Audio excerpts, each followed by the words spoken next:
আচ্ছা শুভেন্দুবাবু, আমি কি ক্রিমিনাল? আমি যদি ক্রিমিনাল হই তাহলে আপনার সঙ্গে আমার তো বন্ধুত্ব, দাদা ভাইয়ের সম্পর্কটা থেকেই যায় যদি দুর্নীতির অভিযোগ থাকে। আপনাদের পার্টিতে আমার মতো গায়ের রং আর কাউর আছে আমি বলে জানি না।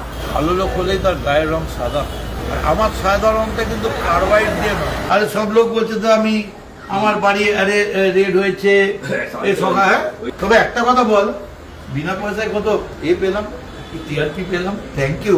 কোনো বিজ্ঞাপন না দিয়ে বিনা পয়সায় মদন মিত্রর বাড়ি পুলিশ, মদন মিত্রর বাড়ি পুলিশ, এটা তো একটা টিআরপি না। আমি কেন্দ্রীয় এজেন্সিকে বলবো না, পশ্চিমবঙ্গের এজেন্সিকে বলছি, আপনারা যেদিন যখন যেখানে বলবেন আমি চলে যাব। আমাকে কোনো নোটিশ পাঠাতে হবে না, ফোন করলেই চলে যাব।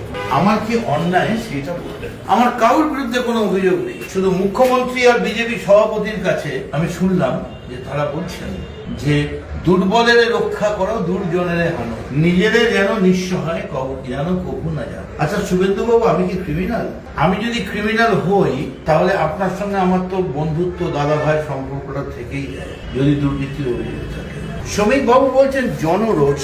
এই জনরোষ বলে আপনি নয় আপনাদের নেতা অমিত শাহ বলেছিলেন যে ইতনা মার মারুঙ্গা, মার কে পিঠ কে সিধা কর दूंगा। আমি একবারও বলছি না আমি পাল্টা মারবো, কিছু করবো। কবে মারবেন, কখন মারবেন, অন্য কবে মারবেন, দুটো জায়গা অফার দিচ্ছে। একটা গান্ধী মূর্তি, আরেকটা বিধানসভার লবি, যেটা পশ্চিমবঙ্গ বিধানসভার সদস্য হিসেবে হতেই পারি।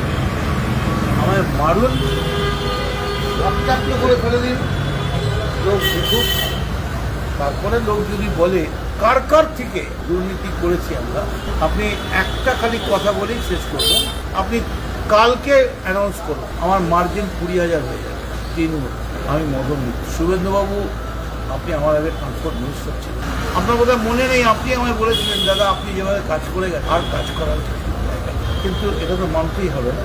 ক্ষমতায় বসে আছে, ক্ষমতার অহংকার, না ঘমন্ডি মাত্র, इतना घमंडी माँ को अपनी बुलंदी पर मैंने सितारों को गिरते हुए देखा।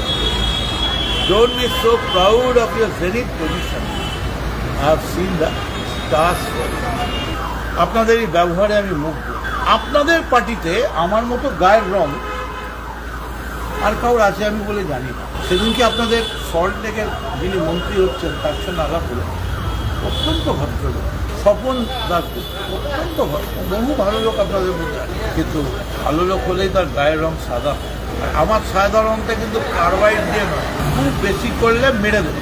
অর্জুন যখন বললো আমি মারবো না, কর্ণর চাকা বসে গেছে, তখন কৃষ্ণ বললেন তোমায় মারতেই হবে, তুমি তো নিমিত্ত মাত্র, যা হবার তাই।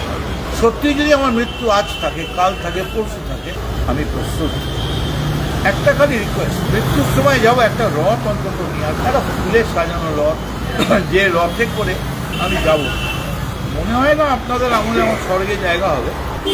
আমার মনে হয় নরকে এখন যে অবস্থা, কে স্বর্গে যাবে কে নরকে যাবে এটাও বিজেপি ঠিক করে দেবে। আপনারা নিশ্চয়ই আমায় স্বর্গে জায়গা দেবেন না, নরকেই দেবেন। আপনারা সুখে থাকবেন তো। God bless you.